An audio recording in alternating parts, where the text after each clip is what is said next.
Hey everyone, I hope you're well. I hope you're having a great beginning of the week. So I'm excited to be with you again on this Facebook Live where we are going to discuss the very elusive art of taking inspiration and bringing it into practicality.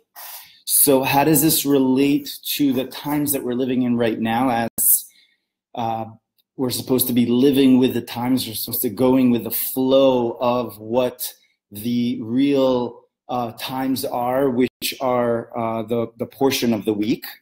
So we're actually read the portion of Mishpatim. Mishpatim means judges and laws, and it starts off, Ve'ele ha-mishpatim, and these are the laws that you shall fulfill. And it goes into very trivial, very basic, humanly type of laws, and it goes into if a person's ox scores another ox, and the four types of guardians, that if a person loses something, how much he has to pay back, and somebody steals, and all these very basic, we would call it mundane, day-to-day kind of laws. And big question that arises is that we're just coming we're a week away from the monumental time, really, of the giving of the Torah, which is the essential, the biggest thing that ever happened to us, to the Jewish people in history, and to the world in history. And so from there, we're actually going right into what? Into something which is so trivial. And all the commentaries ask this question. And in fact, the famous commentary, Rashi, says that explains why it says Ve'ela mishpatim. And these are the precepts, the laws, to teach us that just like the original laws or the inspiration was given on Mount Sinai, so too these very mundane, day-to-day kind of laws were also given on Mount Sinai. And so very often we think in our lives that we've got inspiration and we've got these amazing moments that we're uplifted, and then we've got the day-to-day mundane experiences. We've got the, dealing with issues and dealing with challenges, and that's not so inspiring. As a society, again, we work so hard in order to go on vacation. And we're on vacation, so we could go back to work. And so we're constantly in a catch-22 on this.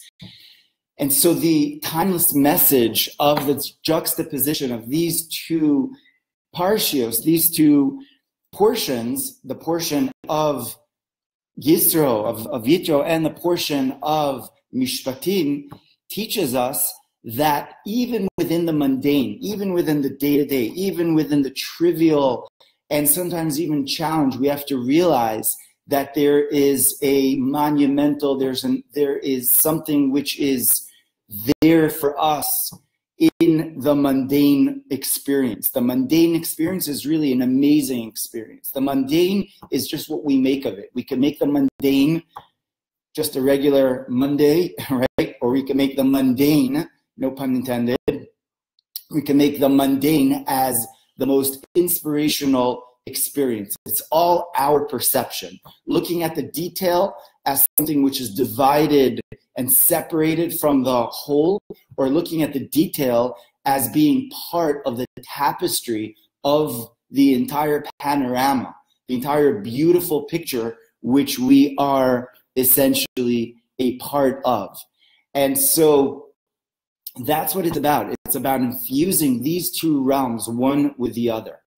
And so Kabbalah actually teaches us that mishpatim, laws, the very mundane aspects, are connected to the chukim.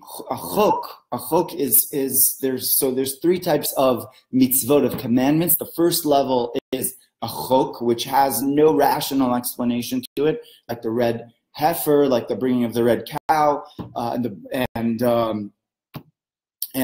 mitzvah of shiluach, again, of sending the mother bird, etc. Those laws really have make no sense in the rational mind. And then we've got the next level set of laws called edut, which kind of makes sense it's like the commemoration of the big events of, for example, Passover. It's called an edut. So it makes sense once it's commanded. Mishpatim are the level of laws which are absolutely basic, which are absolutely just make so much sense. They're almost like civil laws. But the truth is that those civil laws that we are commanded by Torah are not just laws that are kept just because they are a civil law and we may get punished by the police if we don't do this, we don't do that.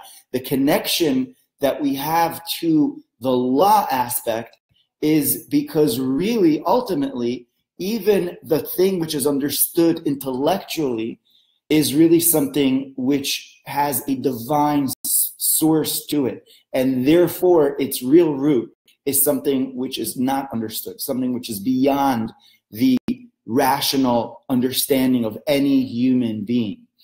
And so when we look at the detail, we have to realize that the detail is really the divine, that the divine is really within this moment, and it's not any random moment. So that's the idea of this week, and I hope you guys enjoyed, and I want to invite you all to this webinar, which is really going to be awesome, where we usually discuss concepts that are relevant to our lives, day-to-day life, and kind of make them applicable and go into these type of concepts in great detail. And I want to wish you an awesome day, awesome rest of the day, awesome rest of the week, where all of our details, all of the regular mundane experiences should be infused with divine experiences, with amazing inspiration. And so wishing you many blessings and a Shavua Tov. All the best.